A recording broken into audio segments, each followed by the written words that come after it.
a sit. Thank you. So welcome everybody.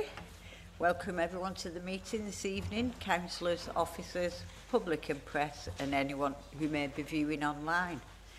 Can I please remind councillors to turn their microphones on while speaking and then to turn them off again once finished, otherwise you will not be heard on the broadcast. Can I ask for any apologies for absences this evening? We have received one from Councillor Joe Farrell, who is away on official council business. Declarations of interest. Councillors need to declare their interest in items on the agenda, and can I remind councillors that you should declare the agenda item and reference, the type of interest you have and the reason why you have an interest. No? Excellent. Can I ask the minutes of the last meeting held on the 24th of September 2025, councillors to agree the minutes and a true correct record? Everybody agreed? Excellent, thank you. Announcements. I've only got one for myself really, and it's just to say that on the 7th of December I am with Shore Star and the Hole in the One Golf Club having golf on the prom, having a charity event for families. It's on a Sunday, couple of hours with your family. Tickets £5. There is posters going round online if anybody's interested. Just thought I'd give it one last shout out before the event. So thank you for that. And I hear Councillor Scott celebrating her special birthday today. So happy birthday, Councillor Scott.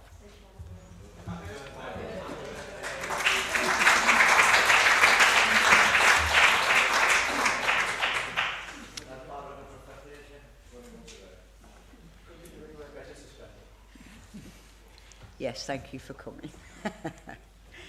Public representations this evening. We have Mr. Ian White. Oh, sorry, yes. We did have two public representations tonight, but Mr. William Banks has notified us last week that he's withdrawn his request to speak. So we have Mr. White, who will address the council. Mr. White, you'll have 5 minutes to speak, and you'll receive a warning after 4 minutes. And then Councillor Lynn Williams, will, Cabinet Member for Tourism, Arts and Culture, will respond. Thank you, Mr. White. Thank you, Madam Mayor, councillors and council officers, for allowing to speak once again. While tourism remains a massive part of Blackpool, there is an urgent need for the accommodation sector to be better represented, because those running the traditional businesses are Blackpool residents, as well as anything else. Tourism attracts over 20 million visitors. Value to the economy of Blackpool is nearly 2 billion, and the number of full-time jobs supported is over 20,000. While Blackpool tourism, being a positive step forward, brings so much under one banner to enhance all that is pivotal, the accommodation sector appears more like a poor relative, with so few members of this chamber directly involved in the day-to-day tourism business. From properties served with emergency prohibition orders, then allowed to carry on regardless, the suggestion of another way to abuse the abundance of cheap accommodation, there is a desperate need for the sector to start being taken more seriously. There is some comfort in the fact that the government is set to introduce a short stay accommodation registration scheme in April, though in fairness there are more questions than answers even after the scheme becomes mandatory. However, Stay Blackpool is already suggesting that we will work with the government and the department running the scheme. What concerns me is that in regularly attending these meetings, the fact that until a few days ago, I had no information about the planned review of the holiday areas. And then one of the council officers called on me, asking me to assist in raising the recent survey that has been launched. It's just beggars belief, really, that after making as much noise as I tried to, the message isn't getting through. The need to move forward gets stronger by the hour. Even resilient parts of Walbrook Ward have recently had an intervention which is all significantly manpower intensive. Far less resilient wards across the town would love to have such intervention. When it comes to the review of the holiday areas, we cannot again have another random scaling back of the holiday areas, as we have seen so many times before. With the influx of people brought into the town to fill the pockets of irresponsible landlords and worse. Excuse me, Well, Mr. White, would yeah. you stick to your original, what you wanted to come here? Is it? Thank you. While Blackpool still has so many great dedicated accommodation providers, there must be better ways forward. Now is the time to deliver active engagement and those who really understand what's going on. We appreciate the Empty Property Group now has legal representation, giving it some real backbone. I'm ready. Is the council ready to move forward? Thank you, Madam Mayor. Thank you, Mr. White. Leader of the Council, Councillor Willow. Thank you, Ian. The Tourism Economy and I'll start again. The Tourism Economy and Community Scrutiny Committee has one of the broadest remits in the council, covering everything from public health to selective licensing, arts and culture. Because of this breadth, it would not be appropriate to appoint a co-opted member representing only one aspect of that remit. Instead, when we scope specific scrutiny work outside formal meetings, we consider the role of stakeholders to ensure a wide range of voices are heard. The creation of Blackpool Tourism Limited gives us a fresh opportunity to strengthen how we work with accommodation providers. An accommodation subgroup is already in place with representatives from across the resort, including Stay Blackpool, playing a vital role in sharing insight and feedback. Our goal is clear: deliver compelling reasons to visit, increase overnight stays and enhance Blackpool's reputation and visitor experience. That can only happen through partnership. Accommodation providers will help shape our plans and their voices will be central. As Mr White knows from his engagement with enforcement teams, the review of holiday accommodation areas was always scheduled for later this year. The brief and independent consultant is complete and procurement is underway. We expect the process to start in early 2026, just weeks away. And as Mr White has already said, we are already consulting now with holiday accommodation providers on a number of issues. Meanwhile, enforcement continues. In 2025, we investigated 55 complaints about hotels being used for permanent accommodation. Multi-agency visits were carried out with Public Protection, Lancashire Constabulary and Fire and Rescue. 12 enforcement notices were issued and most others ceased unauthorised use voluntarily. To prevent repeat breaches, we're creating a watch list for quick interventions. We're also tackling unauthorised short-term lets like Airbnbs. Last year we had 696 properties on the list. 161 have now closed thanks to council action and community support. Reports from residents and intelligence from forums like the Central Blackpool Business Forum have been invaluable, helping us win appeals and strengthen enforcement. These efforts, combined with the upcoming review and ongoing consultation, will ensure Blackpool's holiday area accommodation areas remain fit for purpose and supporting a thriving visitor economy. Thank you. Councillor Willows. Thank you, Councillor White. Do you wish to stay or would you like to leave? Mr White. Sorry, Mr White. What did Councillor.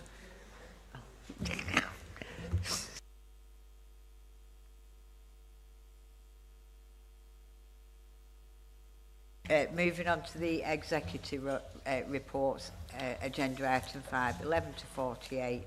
Can I remind members that each executive report member has presented their report. Questions will be called on each theme.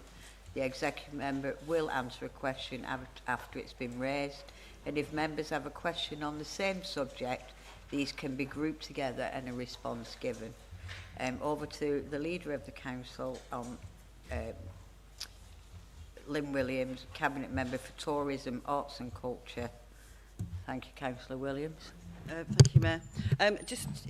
Present my report, and obviously happy to accept questions, just to explain in relation to why there was an addendum or amended.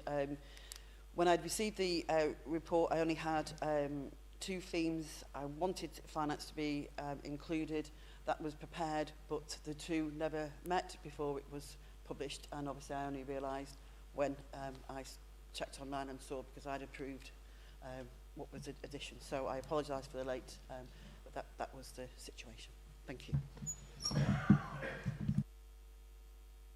Any general questions or comments? Questions on. Oh, sorry, yeah, questions, comments on the themes of the report. Blackpool Central update. Councillor Galley.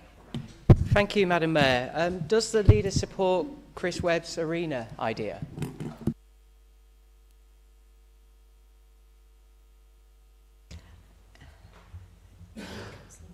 Oh, sorry, Councillor Walsh. Thank you, Madam Mayor. As well as the comments surrounding the arena from Councillor Galley, the report highlights the appointment of 2 professional consultants that will assist in the marketing and promotion of the site.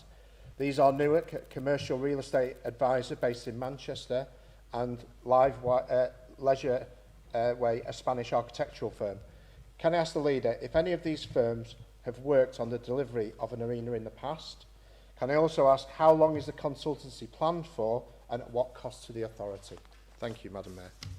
Thank you, Councillor Walsh. Councillor Williams. Thank you.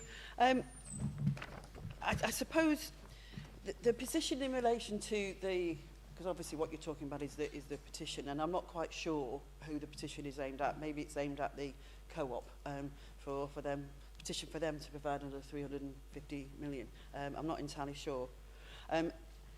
What I want to see, it isn't that I don't support the idea of an arena. This process is about a unique opportunity, because we know that our town is incredibly special and unique. There is nowhere like Blackpool. And we have that probably once in a generation opportunity to create something on Blackpool Central that retains that uniqueness. People come to Blackpool because they want to come to Blackpool because it's unique and all of those things that we offer. So what I want all the stakeholders and the public is to wait and see, because I think that's the unfortunate point of having started Chris starting the petition, because that only presents one option. We don't know what all the other options are available. And the work with a consultant, when that is done, we will have an idea as to what, if it's the right place, the right fit, and it's not just because it works somewhere else that it will work here. So I want us all to keep an open mind and consider, because nobody would have considered having a tower, or somebody, 150 years ago deciding to put up, 6-foot poles along the promenade. And it's that uniqueness, that's what attracts people to Blackpool, is that uniqueness, that we're not like anywhere else. We're not like Manchester or Liverpool. And I think that's really important that we do that. So that we need to know what the gap there is in the market. Is this the right place, as I say? And what we can achieve for our town that's like nowhere else, that is world class and creates year-round jobs, because I think that's as much as in terms of that world class tourism, what that brings with it is good jobs and year-round jobs for our people. So I don't know if they've ever worked on an arena, to be honest. I have met Gaston, who is part of the based in Spain. That was some time ago, and unconnectedly with this. I will find out about in terms of the length of the time of the consultation. I think we were waiting for confirmation as to how long they felt that process would take in terms ensuring that they speak to all of the shareholders. And again, in relation to the cost, I will confirm that. questions on this, the first report, on the first topic? No. Season summary? No. Budget? Councillor Galley? Thank you, Madam Mayor. I appreciate the leader's apology on the lateness of it arriving. In a way, it sort of acted quite timely in terms of the budget that we heard today. I would draw attention, because I think most people would look at what our predicted reserves figure would look like by March next year and would be thinking that's the headline figure of potentially 1 million. Actually, I don't think it is.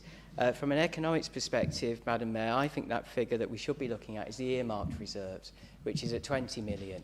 And why that is significant is that when we start to break down what those earmarked reserves are, there is so much allocated for adults, so much allocated for children's. From memory, children's was around 300,000, which was left from the previous budget, which is why most of our working balances have been reduced.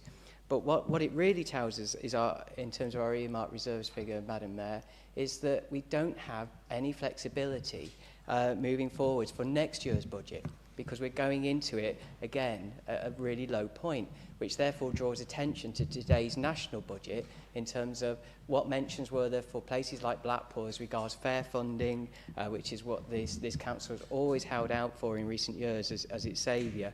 We know that it's not going to be as high as we expected. The fact, though, that it was absent from the Chancellor's statement, right, if it wasn't, I certainly didn't hear it, is what we should be worried about. So what I would like to ask the leader is, can we expect to see a really clear plan as regards the earmarked reserves in terms of what happens in 26-27 as regards repopulating those figures in terms of children's and adults, especially when growth and prosperity and a number of other services are now underperforming or overspending? Councillor Williams? Yeah, okay. Sorry, I've left my thing as well. Short answer is yes.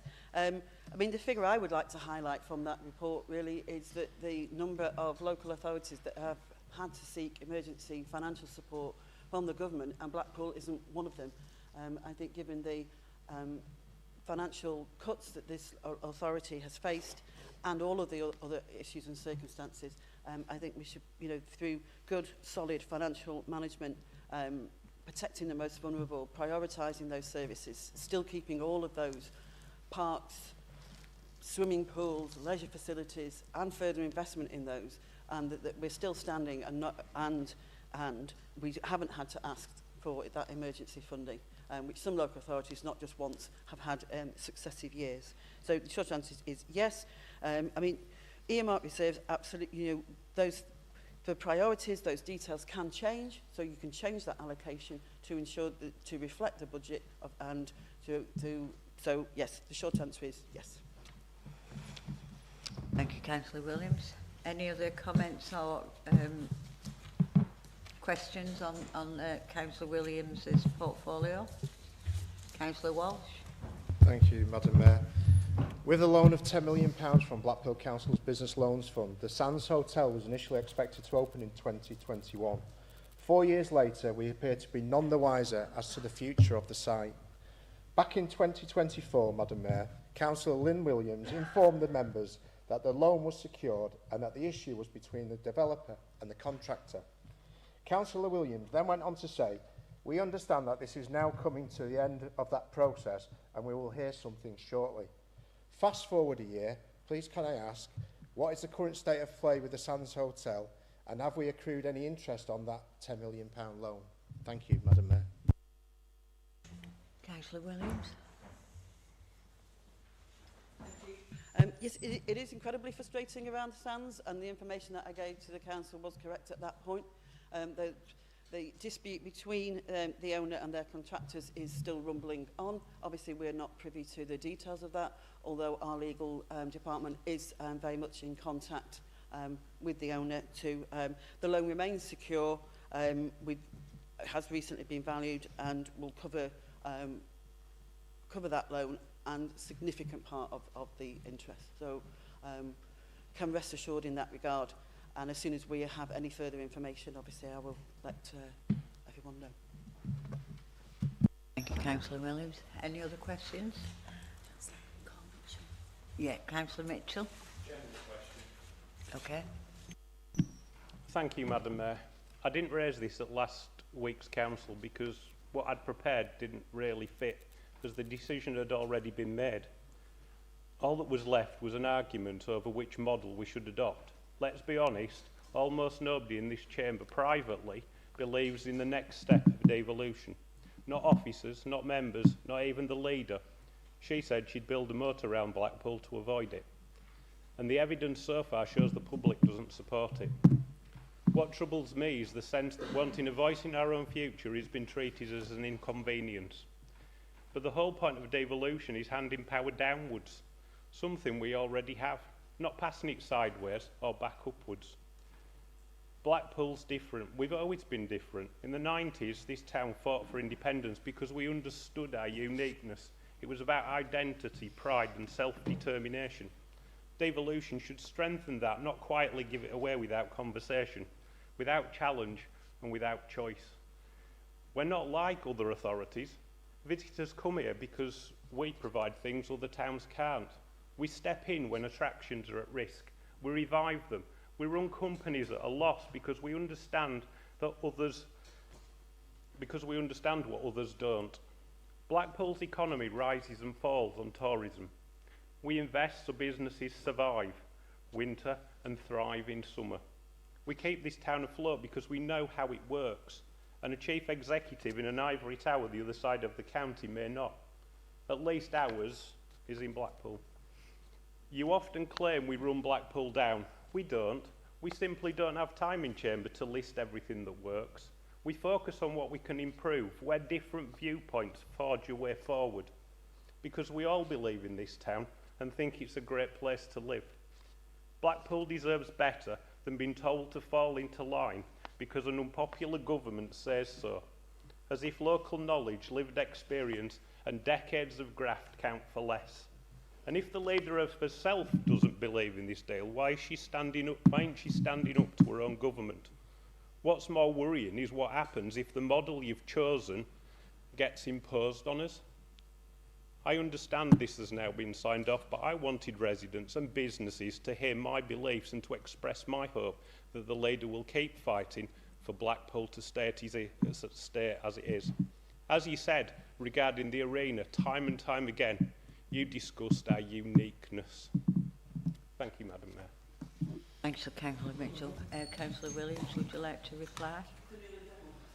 Any other general questions on Councillor Sloman? Very brief after that. If memory serves me right, a couple of councils ago I asked Councillor Smith where we were up to in terms of identifying another developer to take on the court building. We're still without the courts and we're still without hope. And I think at that time you did say that that would be something that I should be asking the leader. So does it come under you, leader, that particular question? I asked a couple of councils ago and you said really that should have been directed to the leader because it came under planning and land use and things. No, it's all right. I shall wait and ask you when it's your turn, if that's okay. Any other questions? No? Thank you. Right. Thank you, Mayor. I mean, I think I've been really clear that, you know, we wanted that was, you know, to remain as we are, and, you know, we strongly argued for that, and hence my, you know, attempt at humour with Build a Moat because of the comparison in terms of numbers with the Isle of Wight. But there comes a point when you have to accept that we either put forward our option or we allow others to make that decision for us. And I'm not prepared for that to happen.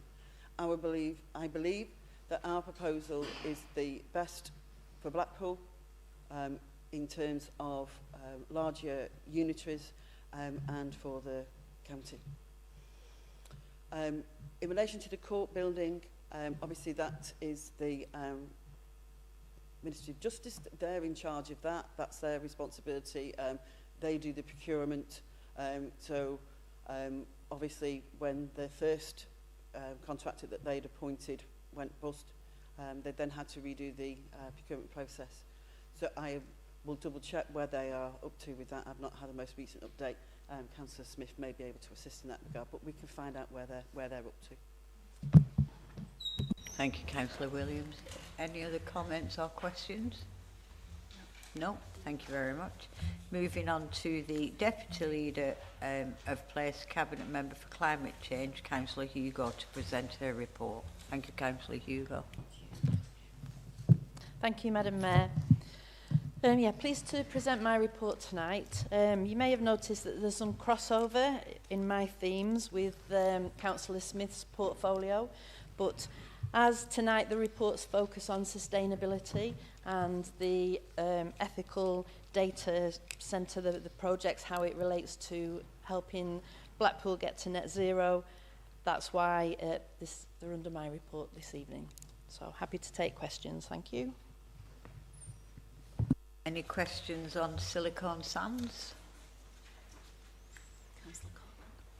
Councillor Cartmel. Yeah, thanks, Madam Mayor. Can I just say, at the weekend, well, I've spent the last 3 weekends of the last 3 months on the UK 100 Climate Academy, which is 20 councillors from around the country, mainly down south, I'll be honest. There was only 3 from up north.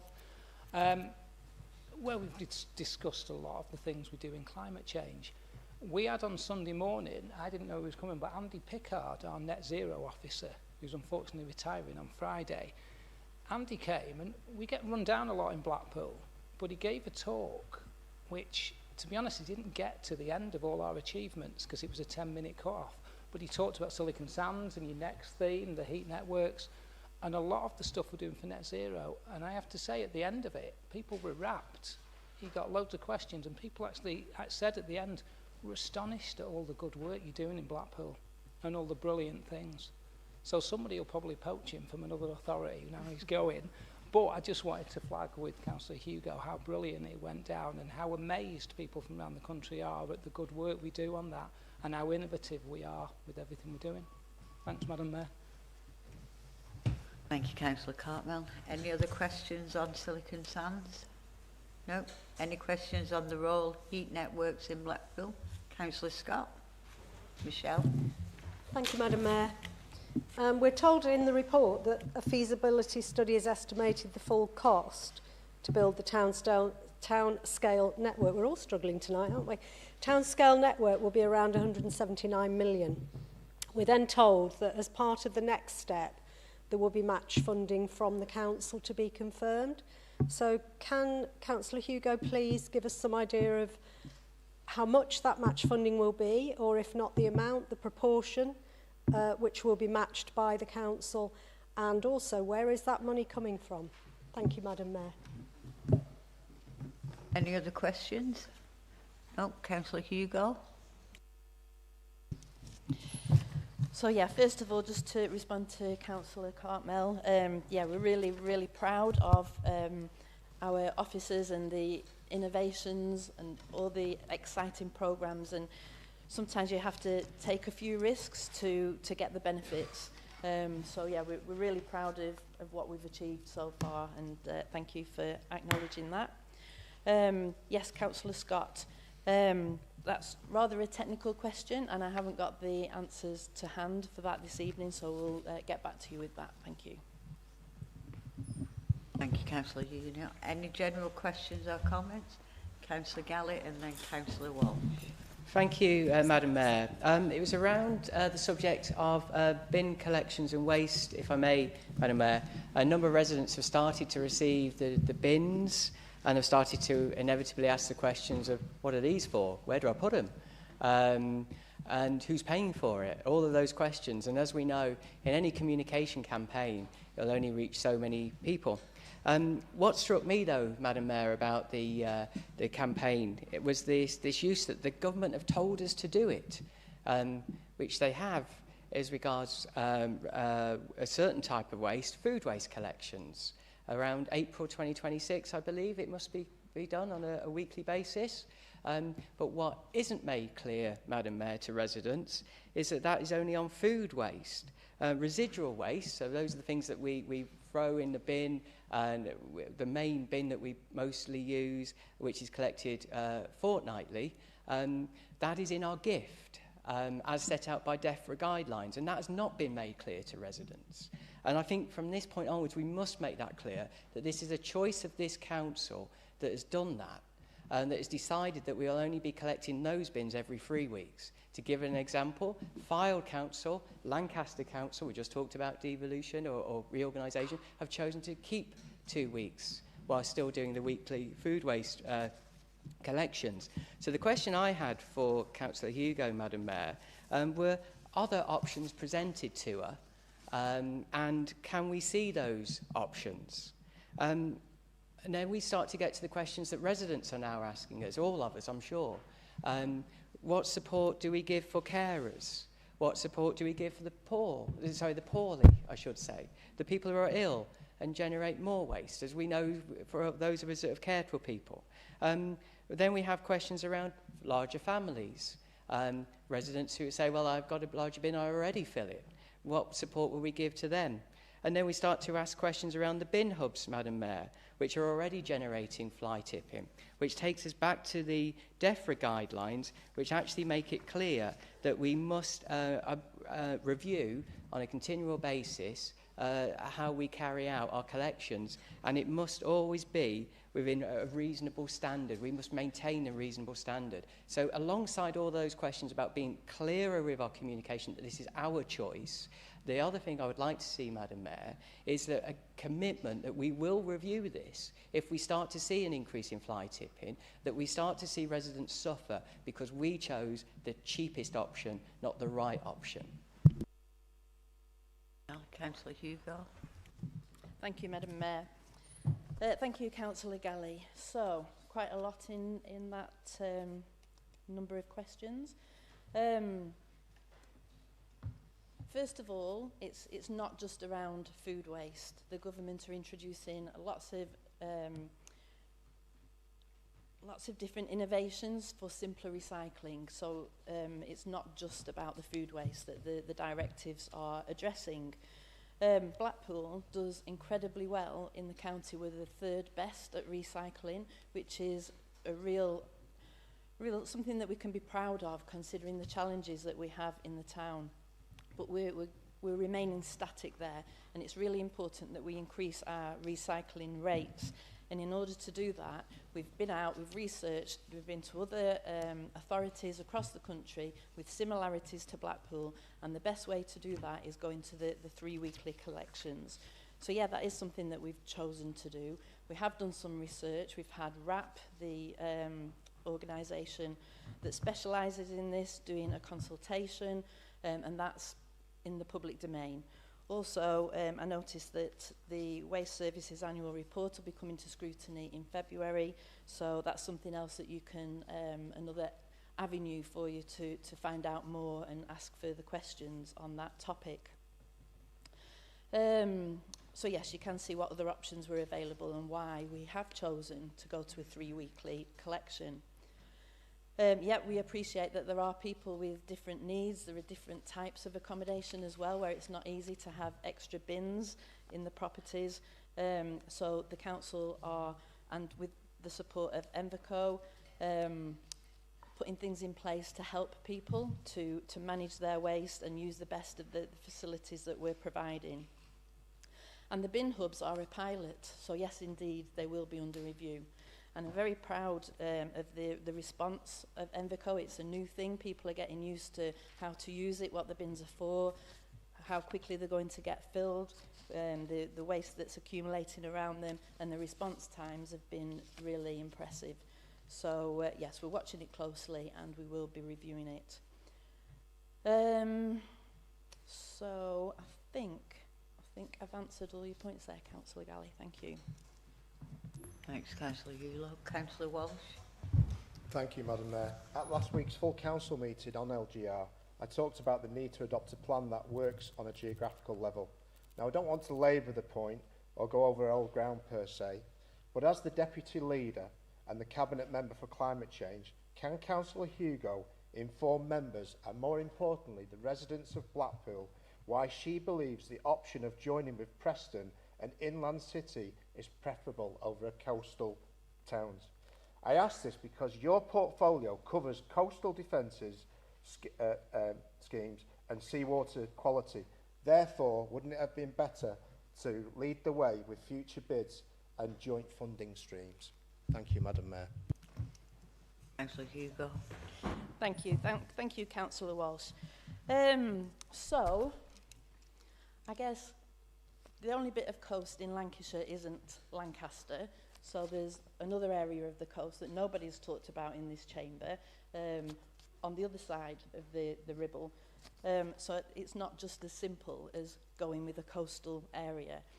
I think as well, when you talk about bathing waters, and where the estuary from the Preston side comes in to meet the sea, that's causing some issues, and some of that's to do with agricultural runoff into the river water that then goes into the sea. So there is a connection there from with our attachment to Preston and maybe being able to understand better and how we can prevent and improve our bathing waters by dealing with some of the issues that come from inland into the sea water. I think as well on a more general topic, personally, I think we're more connected to Preston than Lancaster, because everybody, you've got to go to Preston to get to Lancaster on the train. Everybody I know that's had unfortunately been in hospital have been in either Blackpool or Preston hospitals. Nobody's been in Lancaster Hospital. So there are more connections naturally to Preston, in my opinion, than Lancaster. Thank you. Hugo. Councillor Ellison. Thank you, Madam Mayor. I've got a question, but before I do, I'd just like to give a bit of a shout out and a big thank you and well done to the volunteer gardeners on Ankersome Park from the Friends Group. They've had a fantastic year, and as well as getting the green flag, they also got one outstanding in bloom, and they worked really hard, so they deserve a huge well done. And thank you to the Parks team as well for all their support. So my question is regarding the sports facilities on Fleetwood Road. I wasn't going to mention this tonight, but I've had a message from a resident, and it's like the 7th one I've had in the last couple of weeks, regarding professional dog walkers walking their dogs on the sports pitches. Now, the message I had today had one man in the middle of the sports pitch with 8 dogs, all off the lead, all over the place. And the thing is, the rugby club have been in touch about the mess that they're getting on those sports pitches all the time. Now, I know a few years ago, before I was on Blackpool Council, you were looking at having some kind of public space protection order to limit the number of dogs these professional dog walkers could walk on, you know, council-owned property. So I would like to know if that's something we can look at again, because I'm sure it's a problem at sports fields all over Blackpool, you know, and it's not very nice, especially for the kids, you know, playing on these pitches and finding this mess, you know, and these companies, I've witnessed myself groups of 10 dogs, you know, all over the place, and they cannot be watching and picking up after that number of dogs. So I just wondered if that's something we could re-look at.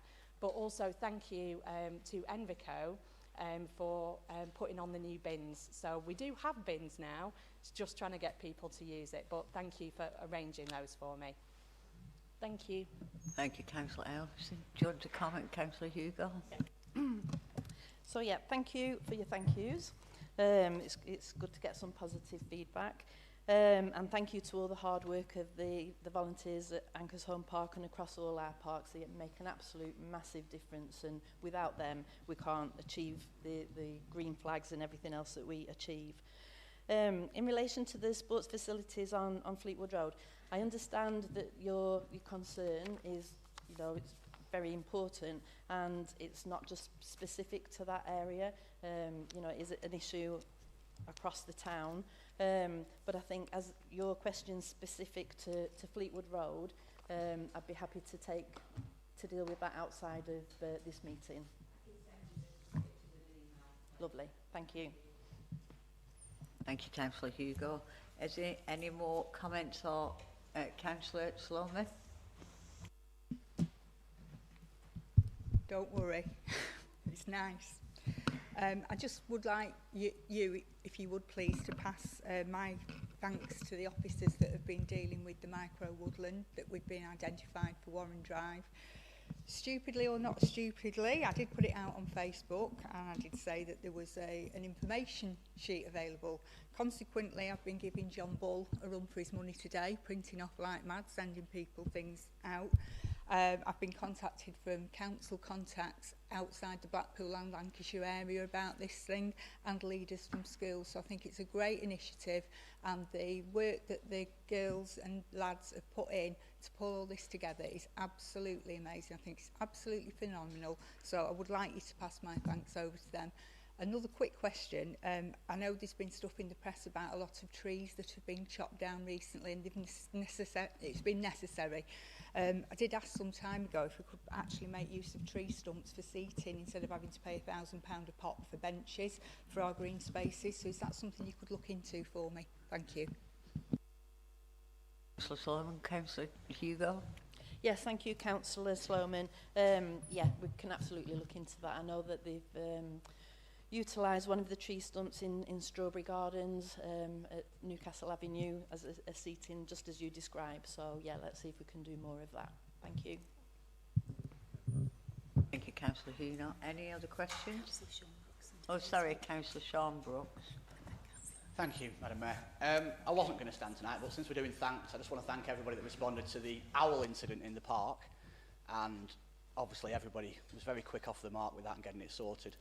A reminder that fishing is in the fishing zone, and I just wondered if Councillor Hugo could give me an update on where we are with the wildlife officer that I know she's been working to get sorted.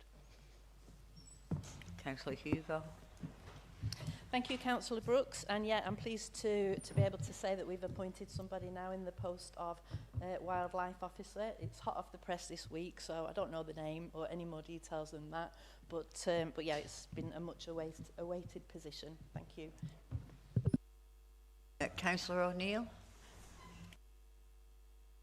Thank you, Madam Mayor. Councillor Hugo, I'm just going to follow through with another thank you as well. I want to thank you for arranging the meeting with the leader and that cross-party meeting to discuss the very important issue around Martin Mere and the issue potentially with Bourne Leisure taking that land. And I noticed that at that meeting, some of the officers were tasked to go away and do a little bit more research to come back with an answer. So the question is, when do we think we'll be in a position to understand the situation fully and look at the way forward? Thank you. No, Councillor Hugo. Thank you, Councillor O'Neill. I don't know how long that will take, but I will find out and I can set up another meeting for in the new year. Thank you. Thank you. Any more? No? Excellent. Moving on to the Deputy Leader of Council People Cabinet Member for Adult Social Care, Councillor Neil Brooks. Yeah, thank you, Madam Mayor. I'll be brief. The report's there for all to see. I'll just give a brief update on stuff that's occurred since the report was published. We held a scrutiny meeting last Wednesday and shared the latest data set on the improvement plan, and also a letter from the Minister endorsing our transparent approach and planned publication of the improvement plan once developed, and confirmation that he will ask the DHSC advisor for his opinion on the progress we have already made and the plan, and report back to us in March 2026. In a letter, quite a pleasant letter, he also recognised the hard work of the staff so far and is looking forward to hearing positive progress in the coming months. So that was on last Wednesday. The following day, the Improvement Board met, and the DHSC man, Paul Nazarek, who was the man who was going to report on our fate or otherwise, attended his first meeting. Again, data was shared and plans with our partners and the Improvement Board members. And incidentally, the introduction formally of a co-production board to be co-chaired by myself, which is a real step forward in the authority and is recognised as such by the advisor. Following that, I actually met with him virtually yesterday to discuss his views and his first impressions of the Improvement Board. He recognised the enthusiasm of all concerned for the task and confirmed that our direction of travel was good and subject to receipt of the actual improvement plan document. That plan, I've got a meeting planned for in the morning where we're going to sign off the sort of initial draft, if you like, We're then going to submit it to the advisor to say, look, have you got any comments before we formally submit it? And then that'll be going in at the end of the month. And then we'll be back to the timescale that we were already advised. We'll be on the journey and doing the work, and we have to be in a good place by March 26, where the final decision will rest with the Minister.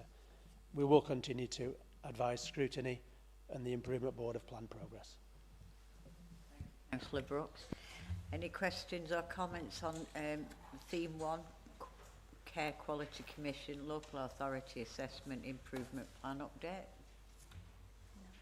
No? On the seed funding update? No? What can I say? Any general comments? Excellent. Moving on. You're doing something great, Councillor Brooks. Moving on to the Cabinet Member for Economy, Built Environment, Councillor Mark Smith, to present his report. Thank you, Councillor Smith. Thank you, Madam. I wasn't sure about so quick on this call out. I've got a few questions for the Deputy Leader across next to me there. Just refer back to the question raised by Councillor Sloman earlier on regarding the courts thing. I'll just do that before you ask questions on this, because it's been asked previously. The contractors attended the site and working reviewing the documentations that was done by ISG. The valuation exercise of the completion will be mid-December.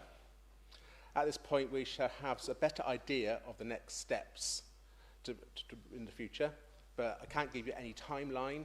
But I know the council officers, we're all very keen to move this on and get it moving forward, but they're not the quickest of getting stuff done. So, but many times I stand next to Ian Morris Iliff in the council offices and ask him what's going on frequently. And he says he's in contact with the courts, but it's just taken the time. But they are being on site, they are reviewing it, and hopefully end of this year, early next year, we should have a little bit more detail on there for you. Okay, thank you. Thank you, Councillor. Sorry, I present my report to any questions. Thank you, Councillor Smith. Any questions or comments on the first theme enterprise zone reports? Councillor Scott. Thank you, Madam Mayor.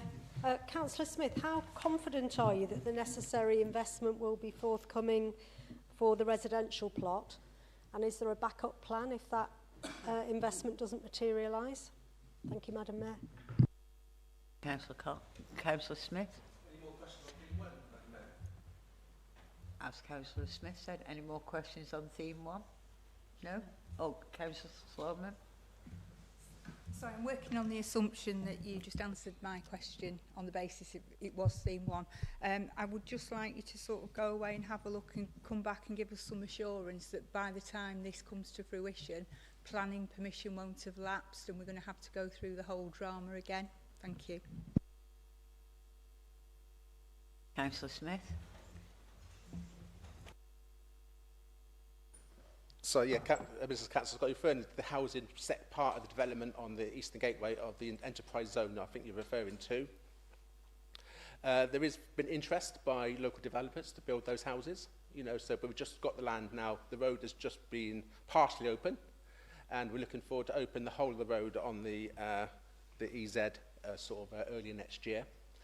There's plots of land for commercial development, and there's two sides of the road for residential development, and there's been strong interest in developers wanting to build on those houses on that site. Okay, thank you. Councillor Smith and sorry. Yes, I'll come back to you regarding the line of that for you in the new year. I'll double check for you. Councillor Smith. Any other questions on the Central Regeneration Phase 1 update? No. And the update on Blackpool Football Club pitches, Revel Village. Councillor Michelle Scott. Thank you, Madam Mayor. We're told in the report that the pitches have been delivered in modified form. So can you let us know what compromises have been made and what has the impact been? So what's lacking from what was proposed initially? Thank you, Madam Mayor. Thank you. Councillor Smith. Any more questions on side on it being free? Any more questions? No. Thank you, Madam Mayor. Yes, it's a bit frustrating regarding the time frame it has now since we got the original funding for that development of that site and working in partnership with the football club. But as it says in the report, we've found the conditions of the area is more complex than we originally thought. We haven't actually decided on the final design, and that it would be a slightly smaller scheme than we was anticipating in the first place. But I don't have any details on any fundamental change at this moment in time. But as soon as we have some more details of what the new look and size of the facility will be, we work in partnership with the football club. I could bring that to Chamber in the future for you. Okay, thank you. Any general questions or comments? Councillor Galley, Councillor Walsh and Councillor Baker. Thank you, Madam Mayor. In the past, this chamber has always remembered those that it's lost with a minute's silence, Madam Mayor. Recently, a young man in this town called Alistair Taylor lost his life, and it's a question that connects in so many different areas of this report, and I wanted to ask it earlier, and I thought, no, let's ask it now in general in terms of how we use our compulsory purchase order powers, Madam Mayor. If I can remind the Chamber or draw the Chamber's attention to the comments of Alistair Taylor's solicitor. Alistair was treated like a number on a spreadsheet by Blackpool Council after he was subject to one of our CPOs. The conclusion of the report by our own coroner, Madam Mayor, found that Blackpool Borough Council played more than a minimal role in his suicide. The leader's response was that we will review the findings. What I would like to know, Madam Mayor, what does review the findings look like? When will those findings be republished? And what lessons will be learned as we embark on more CPOs in the Central Drive scheme, affecting hundreds of people, hundreds of vulnerable people, elderly people, renters, people who are scared, people who we've already experienced just around the corner what happens when we treat people like a number, Madam Mayor, like a statistic. So I'd like to know from Councillor Smith what he intends to do that is different from what's happened already, and when we will find out what those findings actually look like. Thank you, Madam Mayor. Councillor Walsh. Thank you, Madam Mayor. As Councillor Smith's portfolio includes the business improvement districts and relationships with partner organisations, i.e. the Hounsdale, the Backlot Cinema, I don't know if all members are aware of the Blackpool Business Leadership Group meeting that takes place every other month. It's taking place in various locations across the resort, key premium locations like the Grand De Veers, Blackpool Football Club and the Conference Centre, etc. Now, the purpose of the meeting is to encourage public and private sectors to work together on regeneration within the resort. Now, having attended the meeting myself, I have to say it's a very worthwhile meeting to attend, and I know you got to it yourself, and many other members do. However, Madam Mayor, this month's meeting, on Friday, funny enough, is at the Backlot Cinema, where it plays host to the event. A state-of-the-art cinema which costs £21 million. So what's the problem? Well, has anyone looked at the condition of the building? With the closure of the Backlot Diner in August, with chairs stacked up against windows, the windows haven't been cleaned since August when it closed. Madam Mayor, the venue looks tired and closed for business, especially during the daytime without the glare of the neon lights. Is this how we showcase a multi-million-pound investment to stakeholders across the resort? I don't think so.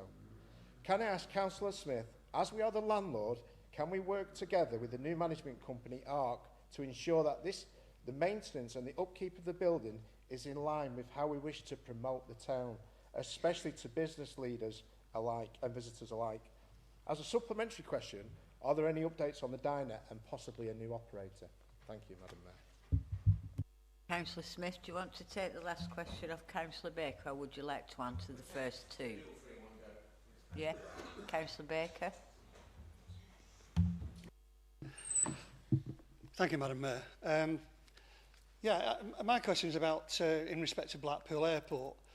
Now, I accept that we are the owners of the airport, but not the owners of the land that it sits on, which is owned by Fylde Council.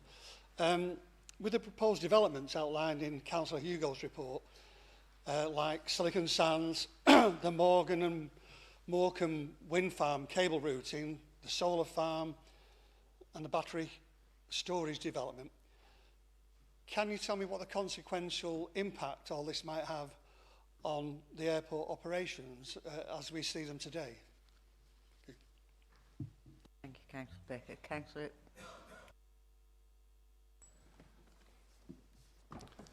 Thank you, Madam Mayor.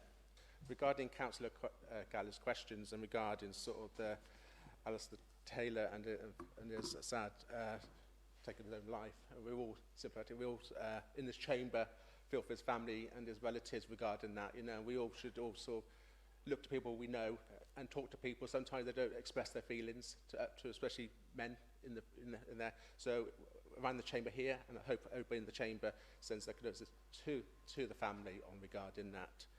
Regarding the process of the CPO and the multiversity site, I know the officers and our engagement team worked extremely hard with the residents on that site. I know myself and my colleague, Councillor Hugo, we had monthly meetings with officers on how we can engage, and the fundamental part of every meeting we had was how the importance of the people living in the homes. I've said in the past, there's buildings, but fundamentally that was their home. And it's a home for many people on that site. And we worked extremely hard with our housing company and housing options and to support and help every person find an alternative place to move to. And some things could be quite challenging, especially when some of the properties was in hands of, a lot of them, many of those properties on that site, in hands of private landlords who was trying to hinder the process because they was going to take their business away and their income away. So sometimes the balance working with the tenant who lived in the property and the landlord of the property was complex sometimes, and it did take longer to resolve some of these issues than we probably would have liked to have done, to be honest. You know, I know the officers worked extremely hard with Mr. Taylor's family on how we can support them, move them forward on there. So, and with that, we've had, I think we've learned a lot in that process, especially now we can move forward to the sort of the new sort of housing intervention area. But as I say, from my heart, it's the key thing is we are working with people who have built a home and lived there. And the key thing is trying to work with everybody as much as possible, engage. There's people, we had lots of meetings, people invited to meetings, we had one-to-one meetings with everybody where they needed to be. But it's fundamentally, it was their home, and we wanted to make sure that they could find an alternative home where they wanted to be that suited their needs. And I think the lessons we want to learn from there, we need to make sure we work very closely with everybody and everybody's personal needs. You know, they might have different requirements they need, and we need to make sure we can support in every need possible when we find somebody a new home to move to. And if, you know, with the new housing intervention, if we'd like to, if they can do, if they're on the sort of housing waiting list for the council, maybe move back into the area and that sort of thing. So we're trying to do what we can to support everybody in there, because at the end of the day, it's their home is where the fundamental Sorry, part. Councillor Smith. Sorry. Time Well, out. that's my 2 questions. Yeah, you can move on. All right, okay. Councillor Walsh, regarding the BBLG, yes, I attend it frequently, virtually every meeting, every 2 months, and if everybody in the chambers there, it's on this Friday at, well, by that point it'll probably be called the Arc, you know, cinema. We're on the transition process on there. Regarding the diner, my frustration is the same as your frustration. It's frustrating that the diner did close down, with the previous operator not continuing issues and now been changed over to ARC. They do not want to run the diner, so it's a separate sort of agreement we'll have. There is a number of operators and people we've had conversations with wanting to go into that site. So hopefully in the new year we see some movement on there and the new operator going in to run the diner. And because we know the diner and cinemas are a good partnership and it did work well. So, but I'll take on the points maybe how the exterior looks and what we can do in the short term to improve the exterior, to make it look not as closed as it is, and improve it. So I take that away with the officers and what we can do to improve on that, to make it look better. But hopefully with the ARC moving forward, they've got a big investment program to bring into there.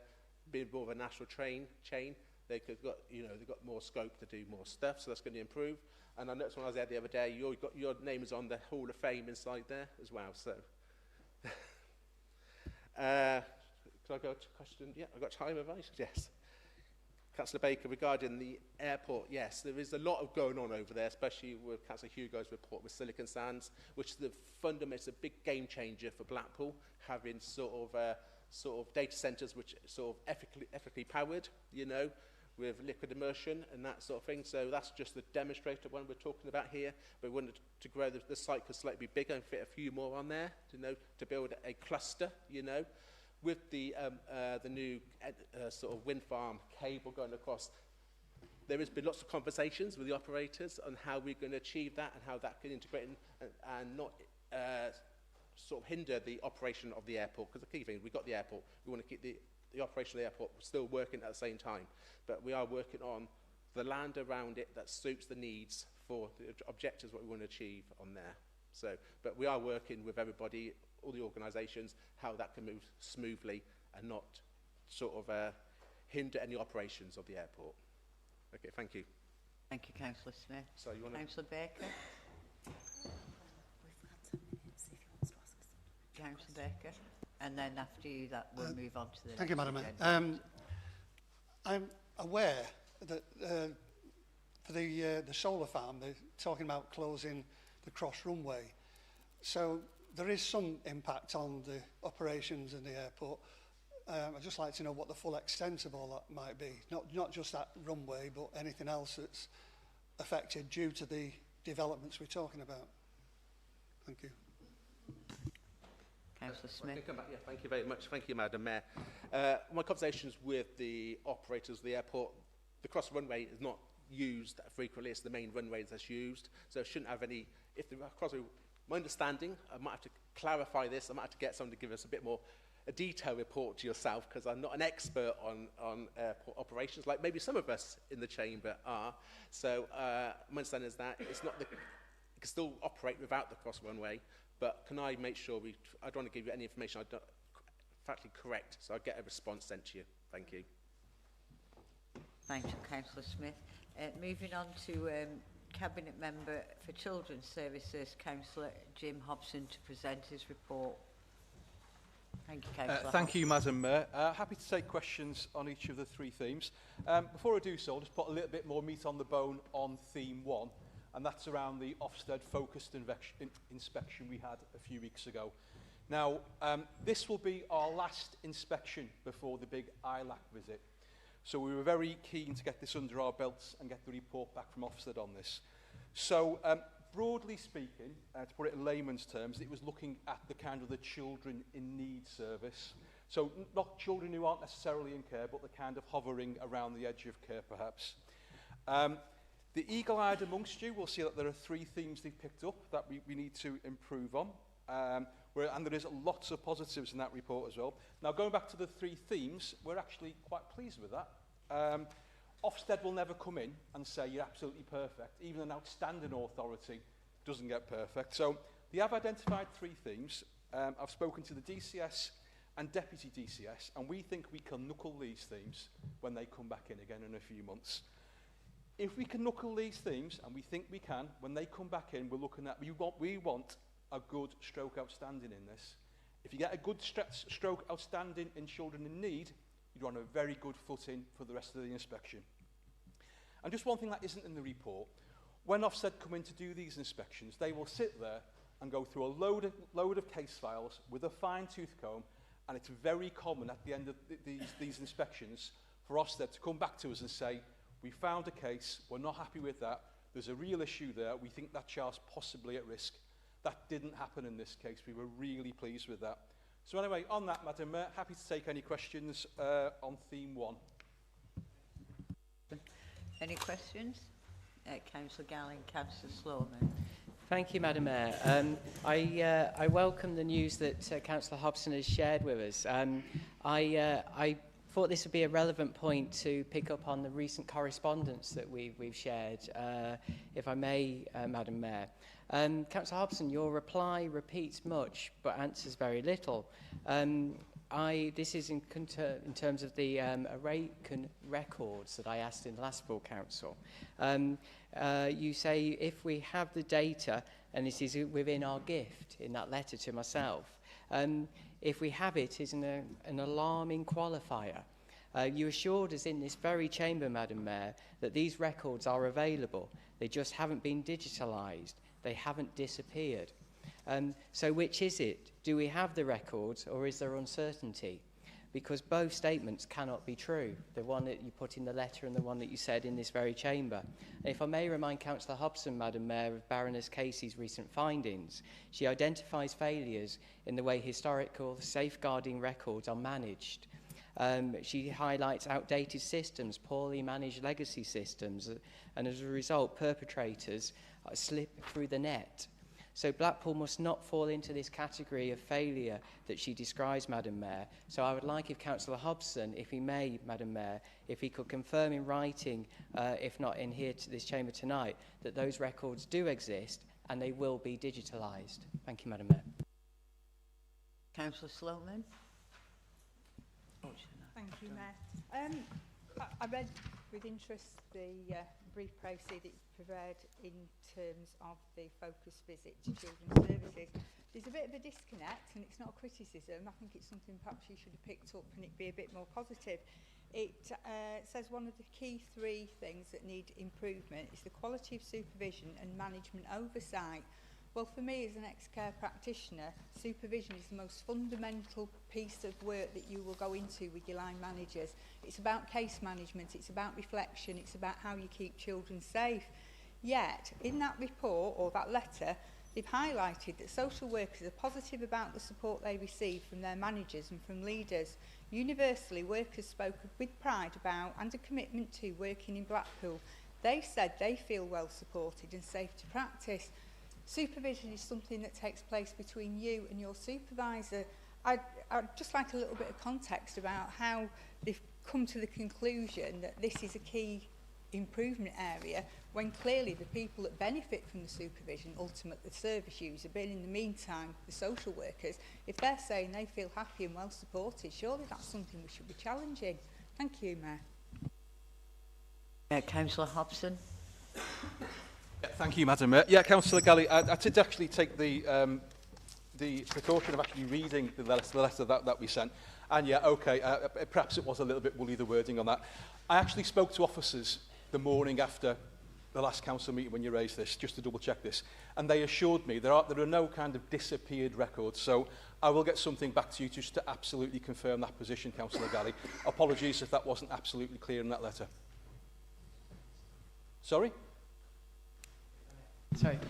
Thank you, Madam. Will you digitalise them as well? I can't promise that. The costs involved in digitising all of the council paper records, we've got huge storage files, not just with children's services, but with every single service. Digitising the backlog of the last 100 years or so would be a mammoth task, but I will ask a question around what would the cost be, Councillor Galley. Councillor Sloman, yeah, I have to say, I hadn't spotted that almost oxymoronic part of the report there. What I will say, with regard to the supervision bit, we do have quite a high proportion of newly qualified social workers in there, which I think is kind of where that comment came from. But again, I will get something back to you on that. Thank you for bringing it up. Hobson. Any more questions on the first theme? Anything on fostering update? No. And foster carers celebration event? No. Excellent. Councillor Carl Mitchell. Thank you, Madam Mayor. I'm really pleased to see in the news Labour now promoting the idea of council-run children's homes and doing more to support our foster carers, because we simply can't keep up with the huge costs of private provision. I've only been raising this at nearly every meeting for the last 2 years. It's good to see my suggestions finally appearing as your brilliant ideas. Thank you, Madam Mayor. Councillor Hobson. First of all, Madam Mayor, I would remind Councillor Mitchell that it's how politics works. So thank you for raising that. But no, I mean, as you'll see later on in the report, we have had a piece of scrutiny done on children's residential placements. And we do think there is some area to look at there, but particularly with regards to children with particularly acute needs. But no, point taken, Councillor Mitchell. Thank you. Thank you, Councillor Hosden. Any general questions? Councillor Galley? Thank you, Madam Mayor. It's a shame Councillor Taylor isn't here tonight, because I did have a question for him connected to this area. So I'll ask it through yourself, if I may, Councillor Hobson. On the 1st of November, it was 22 years since Charlene Downs disappeared, and there are a number of newspaper articles. There's a podcast that has been released, which talks about how that case was handled at the time. And it raised a number of concerns about sexual activity of children in the Claremont ward at the time, and how the frustrations of the residents felt that they were ignored by this council when they went to the council and raised their concerns about the activities against children in Claremont. At the time, Councillor Taylor was the portfolio holder for Children's Services as well as the ward councillor. So I would have asked him tonight, in light of the allegations made in that podcast, if he would now support the inquiry that covers historical cases, and if Councillor Hobson himself, in light of what has been said in that podcast, if he too would support an inquiry that covers the full 23 years that was mentioned, or 22 years that were raised in the podcast that was that's been highlighting that a number of deep concerns. Those young girls and boys will be older now. Those perpetrators, as far as I'm aware, have never been prosecuted, and which is why an inquiry must establish what went on and who was behind it. Councillor Hobson. Yeah, thank you, Madam Mayor, and thank you, Councillor Galley. Perfectly legitimate question. It was some months ago, I think, when, was it around the February meeting, something like that, when we first sort of discussed this. I did, on the back of that meeting, send out an initial letter to the Home Secretary to, first of all, put our hand up in the air. Sorry, it was this meeting after that, would have been, yeah, to put our hand up in the air and say Blackpool would like to be included in this. It did specifically cite historical sort of quite famous cases of historical child abuse. So, yeah, broadly speaking, Councillor Galley, I would be supportive of that. Thank you, Councillor Hobson. No more questions? Moving on. Councillor Brooks is going to present the report on behalf of Councillor Farrell. So, hopefully you've all read the report. Councillor Brooks, over to you. Yeah, just briefly to re-emphasise Councillor Farrell's apologies for not being here today, actually on official business. It falls to me as Deputy Leader for People and also a member of the Adult Health and Wellbeing Board to present the report as written, and I'll try and field any general questions. Thank you, Councillor Brooks. Any questions on the first theme, HIV prevention and care? Councillor Thomas. Thank you, Madam Mayor. I'm wearing two ribbons tonight, one to show solidarity for women and girls, the other given to me as a donator of Terence Higgins Trust in support of those impacted by HIV/AIDS for World AIDS Day, which is on the 1st of December. Two ribbons, standing together in solidarity, supporting one another, that is true Labour values. This December marks the second anniversary of the Fast Track City that this council committed to, showing a sincere commitment to those impacted by HIV/AIDS through education, testing and treatment, and it's really excellent to see in this report that testing in Blackpool is above average in England. As well as being a HIV confident council, that staff will be appropriately trained and educated. And I'd like to give my wholehearted thanks to Councillor Farrell and to the executive supporting those communities in most need. Thank you. Councillor Thomas. Any questions on the second social value? No? Excellent. Moving on. Any general questions on Councillor Farrell's portfolio? Councillor Sloman. Thank you, Mayor. It's not a question, really. It's, I don't know how to say. I'm just going to hit you with it. So I'm a proud ambassador of the Good Grief Trust and was delighted when Chris Webb, our MP, agreed to join the APPG on grief and bereavement, and this gives Blackpool a strong voice in how we shape services across the country for those who grieve and are bereaved, extending our umbrella of hope to the people of this town and beyond. We recognise that unresolved grief can impact on emotional well-being and even become a precursor for mental health. We understand just how important it is to talk and to seek appropriate support at such a difficult time. Since I first brought the work of the Trust to the attention of members, the Trust has expanded greatly to bring together over 1,000 organisations now and groups under our umbrella of hope. The work of Trust and each and every one of these organisations has a vital role to play promoting mental health and well-being, enabling people to experience good grief through a healthy grieving process. The Good Grief Trust runs a National Grief Awareness Week, which is an annual event to raise awareness of the impact of grief on the loss on a national platform. On the final day of the campaign, which is the 8th of December, we light the country orange in support of those bereaved up and down the country. Landmark buildings such as Cardiff Castle, the Liver Building, St George's Hall, the Royal Squadron and the Isle of Wight will light orange as a finale to this important national campaign now in its 7th year. As an ambassador of the Trust, I want to extend my personal thanks to the Illuminations Department who have agreed to waive the charge and will once again light up Blackpool Tower for us. The Tower, the country's most famous beacon of hope for many reasons, for many generations and over many years. And equally, I wish to thank the members who have supported our endeavours. We are a charity. I'm not going to ask for money, but do ask that if you know of anyone who you feel is struggling, especially at this time of year, you signpost them to us. You'll have noticed perhaps on your way in and out of the chamber, we got the Good Grief cards that are handed out now to every family that registers a death in town. Please take one. We've got stacks of them. Signpost people for me. Thank you. Councillor Sloman. Any other questions? No? Oh, sorry, Councillor Marshall. I did see your hand before. I am sorry. Thank you. On behalf of Councillor Farrell and as the Equality Champion for Women, we would like to highlight White Ribbon Day and the 16 days of action that will now follow. The White Ribbon campaign seeks to prevent violence against women and girls by addressing the root causes, harmful attitudes, behaviours and systems around rigid gender norms and harmful expressions of masculinity that perpetuate gender-based inequality and gender-based violence.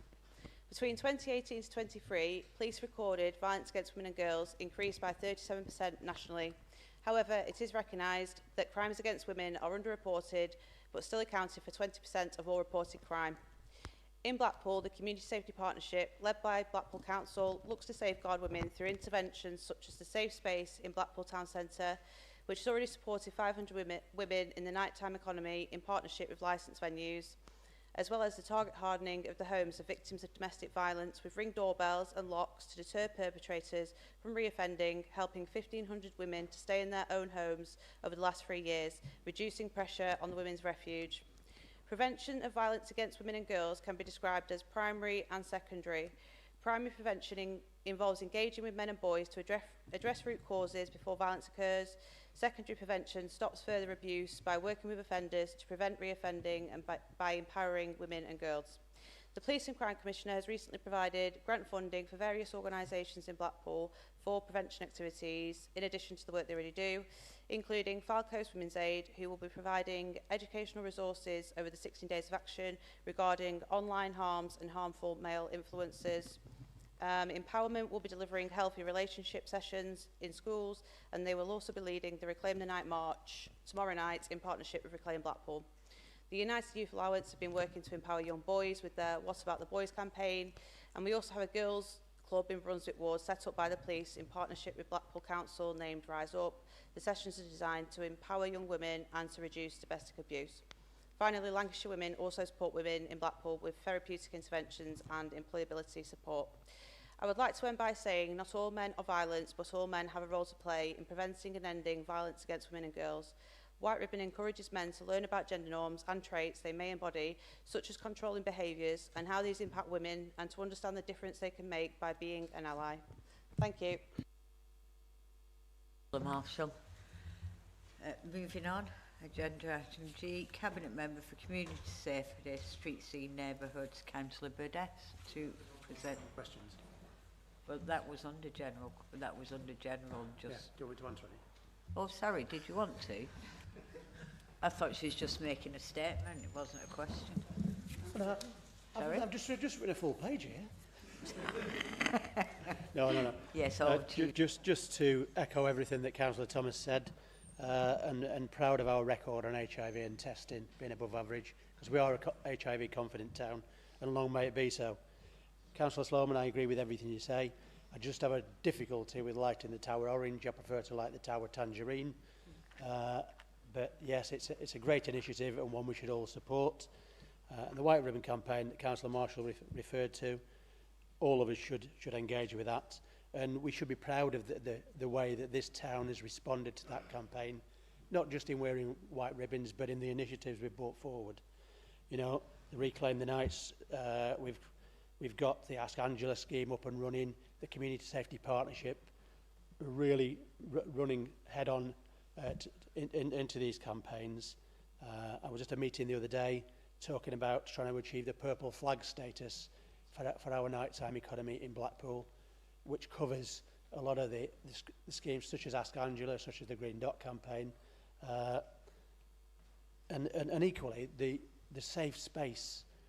They reported on that in the town centre and what a difference that's made, where people that are perhaps under the weather through drink, drugs, exhaustion or whatever, were helping vulnerable people, not just women, vulnerable people into that safe space. And it's a credit to our town and the people that volunteer and run that, because it's working really well.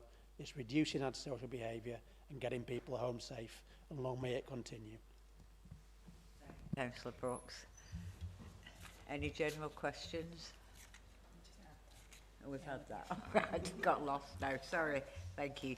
Yes, Councillor Burdett, if you're ready to present your report. Thank you. Okay. Thank you, Madam Mayor. I'd like to, first of all, just give an introduction about the sorry, I completely lost it today. The Transport Systems UK Award and what that means for us here. What the project does is it upgrades 5 key traffic corridors: the Promenade, Preston New Road, East Park Drive, Plymouth Road, Central Drive. 32 traffic signal sites have been modernised with smart radar, sensors and AI software to manage traffic in real time. And the new and the reason why this is so important is because it makes us a kind of a leader above all local authorities in the country for using AI in this way and innovative responses to traffic management systems. So it puts us first. So Blackpool going first again. And I'm very proud of the work that the Highways team are doing. And I would like to congratulate them again for taking a risk and showing that we are really ahead of the pack in terms of safer, more reliable, greener and more efficient traffic management systems. I'm prepared to answer questions on the rest of my portfolio, one theme at a time. Thank you. Thank you, Councillor Burdett. Any questions on the Town Centre Access Scheme? No. Transport Systems UK Award? No. Our street lighting update, November. Street lighting update. Councillor Walsh. Thank you, Madam Mayor. November 24, I made the comment, which was published in the local paper, about I actually felt like I was living in the Blitz. So I got a couple of boos from the opposition. But what I was making a reference to was namely Adelaide Street West and Bankay Street. And basically it was like living in a blackout. I just want to say we've just spoken about the safety of women and why it's important.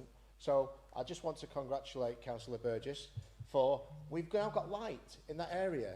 What once was the darkest part of the town is probably the most illuminated place other than the promenade as it currently stands. So I just want to pass thanks to that. So well done. Thank you. Any general questions? Councillor Galley? Thank you, Madam Mayor. This follows a question my colleague, Councillor Wilshire, asked, I think, back in January's council, and it was around mystery shopping exercises on taxi drivers. In the past, members have always been encouraged to go and join officers in their day-to-day work and experience what our officers do and experience what our officers find in order to help us and allow us to make better decisions. We asked in January if we could go on some mystery shopping exercises with our enforcement team on taxi drivers around the town. This was around concerns around newly licensed operators, newly licensed drivers, all of which were from out of town, so valid concerns. We're still waiting for where the dates of those invites are going to be, where we can actually go out with our officers, because until we go out, we don't actually know it's happening. We can only take your word for it, which is great, and we believe you, I'm sure, but we would like to see for ourselves. So, Councillor Burders, can you give us the dates when you'll be sending that out to all elected members to go and do some mystery shopping exercises with our enforcement team on taxi drivers, or do we have to wait another 12 months? Councillor Burders?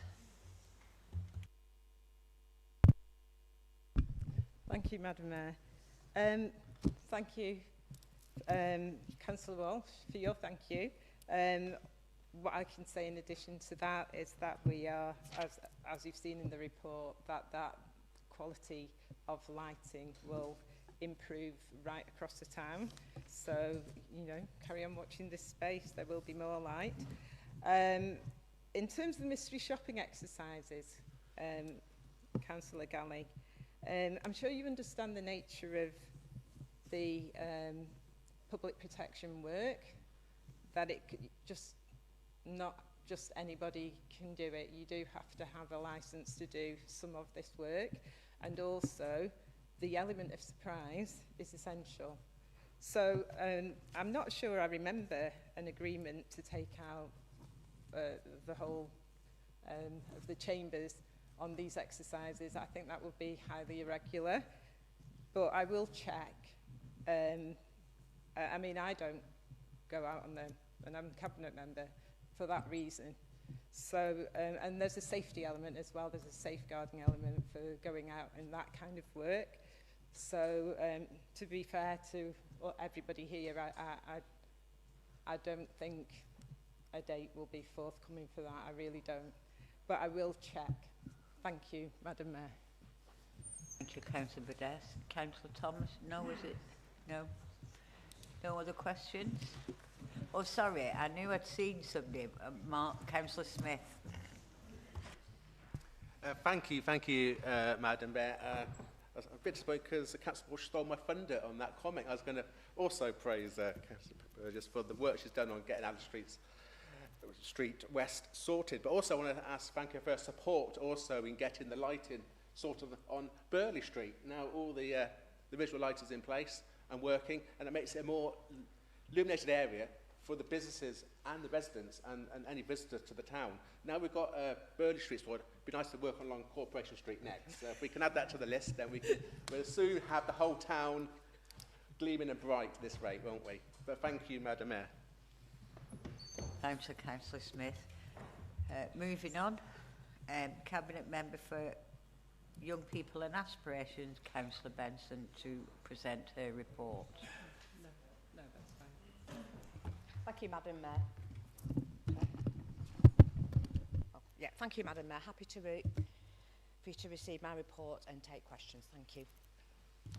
Thank you, Councillor Benson. Any questions on number 1, special educational needs and or disability update? No? Blackpool School Placing Strategy 26 to 31? No? And number 3, School Council Symposium. Councillor Thomas. Thank you, Madam Mayor. Councillor Benson didn't want you to get away without any questions at all. So not this particular event, but a similar debating event that was held for high school pupils not too long ago, included pupils up and down the Fylde coast, and it was absolutely excellent. And I know it was absolutely excellent because I had the joy of the direct feedback of those people who then came into my science lesson that afternoon, absolutely buzzing that they had met the Madam Mayor. And I had to bite my tongue and give them their moment to instead, rather than say, I also know that mayor as well. But that was absolutely excellent. I now have a group of pupils that are engaged in local politics. We have a further interest in our own internal school council, and we have got a debate club that goes on daily as well. So to have young people that could potentially be future councillors, that could potentially be really interested in local politics is absolutely brilliant. Thank you. Thank you, Councillor Thomas, for that. Yeah, I had the pleasure of attending one of the symposiums at Boundary School, and that was representatives from the primary sector. And my God, they put you through the ringer. I think you think speaking in full council. I was introduced as a councillor, so they all wanted to know what a councillor was and what about democracy. And the way the youth service run it is very interactive, so they put the young people in different groups and they go through the history of politics and democracy. And one of the questions to the group of young children was, so we're now 18, whatever, and only men could vote. Well, the young ladies weren't happy with that, so we talked about why that evolved and things like that. And they were really enthusiastic about politics, not about political parties, but about democracy and how it worked. And they wanted to know about the regeneration of the town, how things worked. You know, and there's some really insightful questions. The young people worried about people that were not particularly well off and how they could help them, crime and safety in the town. But it's a really good mechanism for getting young people together and talking about, and yeah, they are our future leaders. Thank you. Councillor Benson. Councillor Sloman.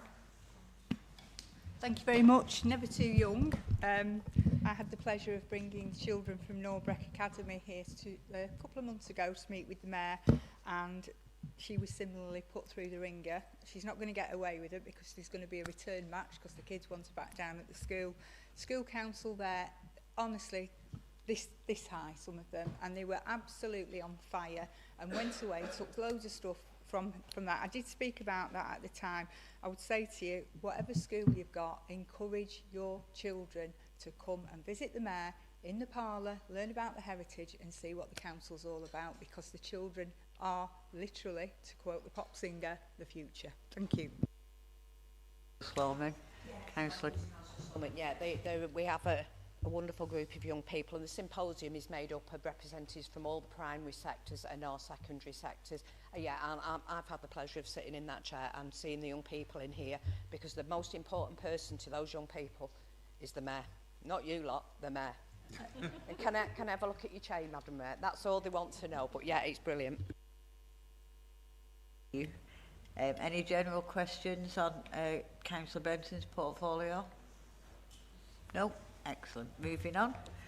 Cabinet Member for Strategy and Performance, Councillor Williams, is going to present this on behalf of Councillor Taylor, who is unwell at the moment, and we all, I'm sure, in this chamber wish Councillor Taylor a speedy recovery. So over to you, Councillor Williams. Presenting the report, obviously I will do my best to answer any questions, but it may be necessary to get back to you with further information as required. Thank you. Thank you, Councillor Williams. Questions and comments on evaluation and learning projects. Councillor Michelle Scott. Thank you, Madam Mayor. I'm sorry to learn that Councillor Taylor's not well and wish him a speedy recovery. I raised an issue at the last meeting in September regarding this portfolio and the need for it. Or is there a need for it? What's its purpose? Or is it just providing a position for someone? And when we look at the report tonight, it's very lean. One theme. Most of the areas of responsibility aren't covered. We're hearing nothing about them. And when we look at the topics that are covered, Born Into Care sits with children's services, Exercise referral scheme and Move Together Blackpool sit with Councillor Farrell's portfolio. Cosy Homes in Lancashire, environmental hazards mapping, could be decent homes, could be housing, and that's it. So again, I question, what is the purpose and need for this portfolio, or is it just providing a paid position for someone? Thank you, Madam Mayor. Thank you, Councillor Scott. Councillor Williams. Thank you. I think Councillor Taylor was very clear last time. I think he might have actually said he was doing a very good job, which is very Councillor Taylor-esque. But I actually thought this report was actually quite meaty in terms of the various, and all of these are from across different portfolios. So I think that there's quite substantial, there is, you know, in terms of one thing, but all of this is involving that evaluation and but having to have an absolute understanding of all of these different areas, and that is why Councillor Taylor is absolutely, with all that experience of having had responsibility for all of those portfolios. So as you would expect, Councillor Scott, I don't agree. And this is an example, a kind of snapshot of all of the different projects and ways that we can look at services and a methodology then of improving them. That all then goes into what is a kind of a data-led spreadsheet which will enable us to consider. Because I think you'll accept that the most important thing is that when we're looking at stuff, circumstances change, lifestyles, social aspects change. And that means that our response to those challenges, and I think our people need us, our residents need us, given the range of challenges that they face, to absolutely be fully equipped and to understand and to be evidence-based when we look at these projects and to be able to adapt that. And thank you. Any general questions? Or Councillor Sean Brooks. Thank you, Madam Mayor. Just an update on some of those numbers, actually, because I am obviously massively behind anything to get people moving more and to deal with that. The scheme that it says was launched in November 24, and there's been, I think it says 150 a week, maybe? No, sorry, 150 referrals each month, with 250 plus people now having taken part already. Are those people staying on, or are those people just taking part in the 16-week and then moving away? Can you maybe get me an answer by email, just to see how that's going on and if we can do any more to get people into that scheme, really? That was all.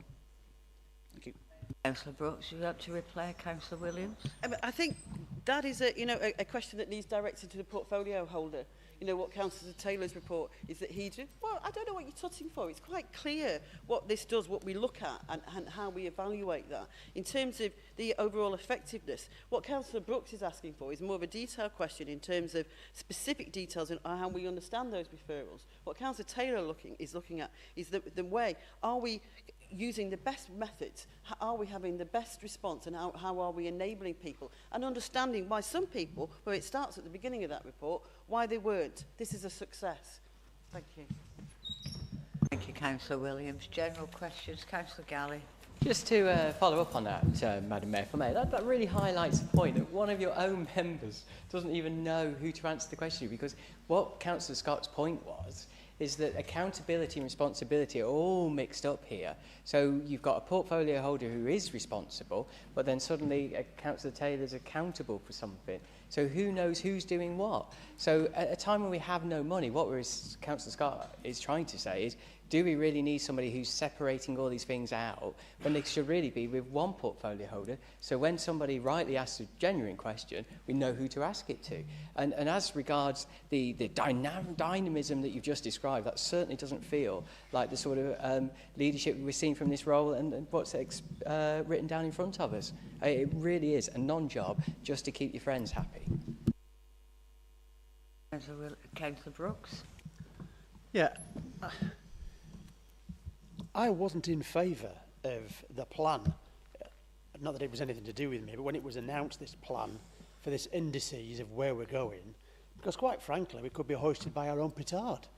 Because what's at stake here is we've promised all sorts of stuff as a town, as a council, over a number of years, and what Councillor Taylor's attempting to do is gather all that evidence in one place, from the various departments across the council, put it in one place so we can all evaluate just where we are. And that may well say that our aspirations aren't being met. So I'll be saying, well, can we just tint that? He'll have none of that. He's determined to produce this evidence so that we all know what we're doing and the direction we're travelling. And yeah, that does go across everybody's portfolio, but ultimately, there's one place that we can all refer and say, you're doing a good job or you're not doing a good job. And that's the reason behind this. And we've all got anecdotes of all our portfolios. This is going to be evidence-based. Thank you, Councillor Brooks. Sorry. Oh, Councillor Williams, would you like to comment? Yeah. I think what it portrays is a lack of absolute understanding of the connectedness of these portfolios. There is going to be crossover. But taking that particular example around moving has an impact on adults in terms of health, of adult social care, how we support those people. All right, down there. How we're able to do that. So, you know, this is a way of actually evaluating and seeing and making sure that we are delivering, that what we're, and then with those necessary tweakings of it, but it has to be a whole council response to a whole town problem. And, you know, yeah. Thank you. Thank you, Councillor Williams. Councillor Walsh. Thank you, Madam Mayor. It kind of doesn't make sense. We already have this. It's called the Office of National Statistics. Everything that you want to do in the indices is already based there. Is that, or am I looking at it the wrong way there? So I don't get why, if you wanted a reference point, I mean, it's an uncomfortable truth. If you wanted to know about households, obesity, it's all there, you know. And the recent report in October was travelling in the wrong direction. So I don't understand why we need that. Thank you. Would you like to reply, Ken? Don't agree with that last point. That's not correct. But it's looking about local solutions to deal with local issues. We understand those problems and we're able to enact them. We've talked about LGR, you talked about devolution and how we deal with it on our best pace locally. If you look at how we dealt with COVID, we best delivered those solutions here and understood our population, and that's what this is about. It's about understanding what works for our people and being immediately able to react, and with that shared information, we're able to do that directly and to absolutely deliver for our people and to make sure that we get it right. And as Councillor Brooks has said, it is a way of ensuring that. And some of it can be unpleasant reading. This isn't an easy jolly for Councillor Taylor in any way, shape or form. It's a absolute way of looking at making sure that what we're doing is the right thing for our people. Councillor Williams. Any general questions? Have we all done? Moving on. Thank you. We're going to agenda item 6 now, the scrutiny update report, pages 49 to 54. Councillor Galley to move the motion. Thank you, Madam Mayor. Over the 2.5 years since we took on scrutiny with lots of new members, we've been on quite a journey. And I think it's reflected in some of the work that's it started to produce. So 3 examples there. One, obviously, I should declare an interest because I chaired it, was the council tax scrutiny review, which actually started to look at some of the finances, our income, but also added geography in there, added deprivation. This sort of work has not been done by other councils, so it's something that we've led on, and I know it's something that will hopefully help some of the officers in the way that they start to think about income for this authority.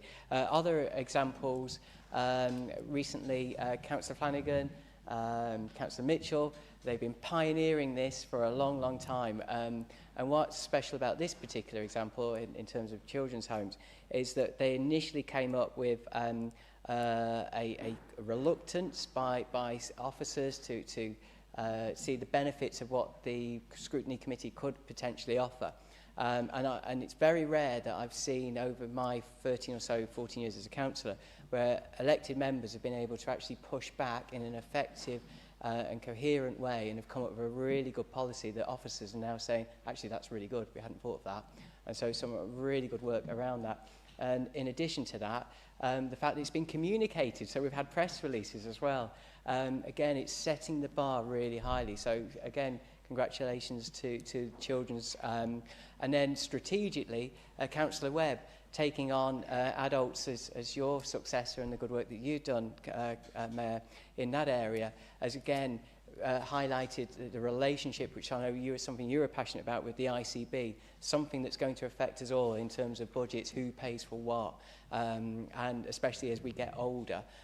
So the work that Councillor Webb is doing with her finance background is crucial, and again, I expect to see the sorts of benefits that we're seeing in children's as well. And alongside that, again, Councillor Cartmel, Councillor Thomas are doing some good work in terms of building relationships, and again are about to foist upon us all a number of good task and finish reports. And without forgetting, I'm really pleased because I was promising myself I'd do this right at the start, but it didn't make sense in the speech I was going to make, is a big thank you to Sharon, who has coordinated all of us and put up with myself and the very fact I've got about 1,000 things that I'm always doing. So thank you to Sharon in the way that she supports us and most of all the members. So happy to put the report forwards and take any questions. Thank you, Mayor. By Councillor Hobson. Oh, sorry. Sorry, Matthew. Councillor Thomas. Happy to second the report. Thank you. Thank you. Thank you, Madam Mayor. I'd just like to take this opportunity to thank Councillors Flanagan and Mitchell as the Chair and Deputy of the Children's Scrutiny Committee, and in fact all members of the committee on both sides of the chamber for this absolutely excellent piece of work that they've produced. I know a lot of hard work went into that and a lot of research, so genuinely thanks. And as you're probably aware, we're already on with some of the recommendations, and as Councillor Galley pointed out, some of the officers think that there may be some legs with some sort of provision for children with particular acute needs. And just to let you know that I speak for myself and the senior officers in children's when we do really say that the Children's Scrutiny Committee, we see them as a critical friend and we really value their input going forward. So thank you all very much. Thank you. Any Councillor Galley right to reply? No. Councillor Brooks. Yeah, just to echo what Jim said, because the work of the scrutiny committees is vital in any democracy, and we do respect the effort that's put in.